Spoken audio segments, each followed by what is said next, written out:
রমজান হলো তাকওয়া অর্জন করার কোর্সের মাস। আল্লাহকে যদি বলি এই মাসটা কেন নির্ধারণ করলেন, তো বলেন তাকওয়া আসার জন্য যেই জিনিসগুলা দরকার এটা এই মাসেই ব্যবস্থা করা আছে। কি এই মাসেই ব্যবস্থা করা আছে, কেননা তাকওয়া আসতে হইলে লম্বা ক্ষুধার্ত থাকতে হবে, আর এটা এই মাসেই হয়। সেহরির থেকে ইফতার পর্যন্ত লম্বা কি থাকতে হয়, উপবাস থাকতে হয়। এটা এই মাসে ব্যবস্থাটা এই মাসেই আছে তাকওয়া আসার জন্য। প্রথম জিনিস লম্বা ক্ষুধার্ত থাকতে হয়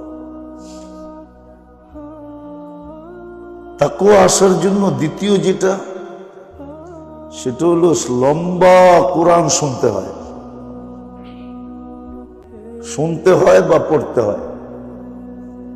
এটা এই মাসেই আছে তারাবিতে, লম্বা কোরআন শোনে বা হাফেজরা পড়ে, আর মুসল্লিরা কি করে, শোনে।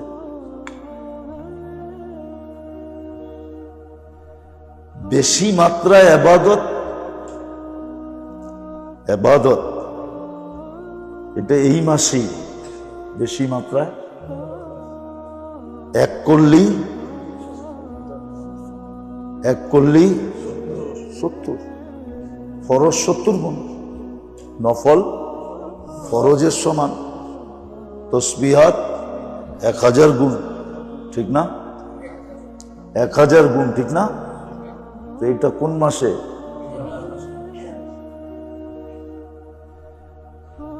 এই 3 ব্যবস্থা কে করে দিছে?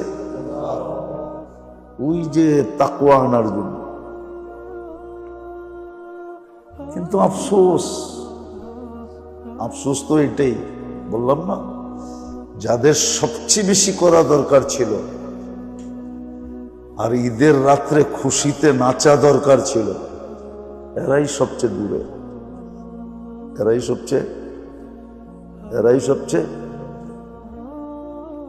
এই জন্য মেরে দোস্ত, সবার কাছে দরখাস্ত, খুব মজবুত প্রতিজ্ঞা করেন, খুব মজবুত প্রতিজ্ঞা করতে হবে, নাইলে হবে না। ছোটখাটো প্রতিজ্ঞা হবে না, খুব মজবুত ভাবে প্রতিজ্ঞা করতে হবে যে আমার এই রমজান যেটা পায়া গেলে, এখনো পাবো কিনা জানি না, 1 মিনিটের ভরসা নাই, যদি আমি রমজান পায়া গেলাম তা আমি ঐতিহাসিক ভাবে এটাকে উদযাপন করব।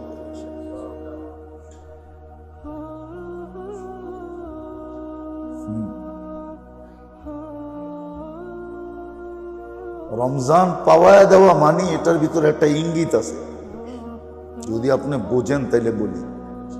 রমজান কোন মুসলমান মোমেনকে পাওয়া দেওয়া, এই ইঙ্গিত বহন করে যে আল্লাহ ওর পুরা জিন্দেগি রিকভারি করার সুযোগ দিছে।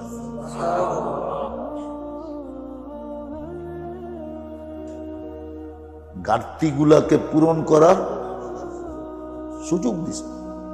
পাওয়া দেওয়া মানে হলো সুযোগ দেওয়া, ওরে সুযোগ দিয়ে দিছে যে যেন অতীত ভবিষ্যৎ পুরাটাকে সে কি করতে পারে, অতীত এবং সামনে যতদিন বাঁচবে পুরাটাকে পরিপূর্ণ করতে পারে, এই সুযোগ তার হাতে উঠায়া দিছে। রমজান পাওয়া দেওয়া মানে এটা, তার ভিতরে ইঙ্গিত আছে। কিন্তু আফসোস, বললাম না, ওই আফসোসই করি, দেখি আর আফসোস করি।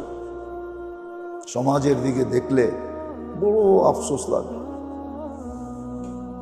যে হায়, দুইজনে তো খায়া নাচতেছে, এ না খায়া নাচে কেন?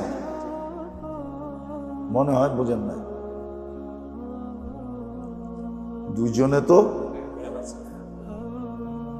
ওই যে বাংলা একটা প্রবাদ বাক্য আছে না, বকরির বাচ্চা 3টা হইলে 2টা খায়া নাচে, আর একটা কেন ওর তো স্তনই কয়টা, বাণী কয়টা, 2টা।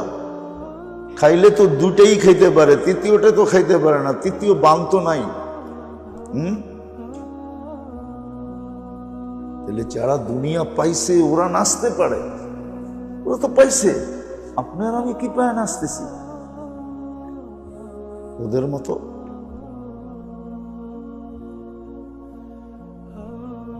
এত সহজ ছিল জান্নাত নেওয়া,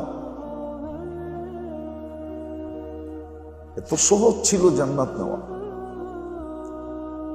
এই জন্য সবার কাছে দরখাস্ত আসতেছে, বাকি আপনার ইচ্ছা, আল্লাহ গাড় ধরায়া করাবে না, সব বইলা দিছে। ওইটাই আমরা আপনাদেরকে শোনায়া দিতেছি।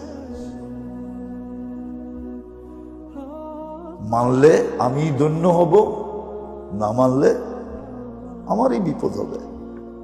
আমি আল্লাহর সামনে দাঁড় করাইতে পারবো না, কোনো যুক্তি তর্ক দাঁড় করানোর সুযোগ হবে না, নাই।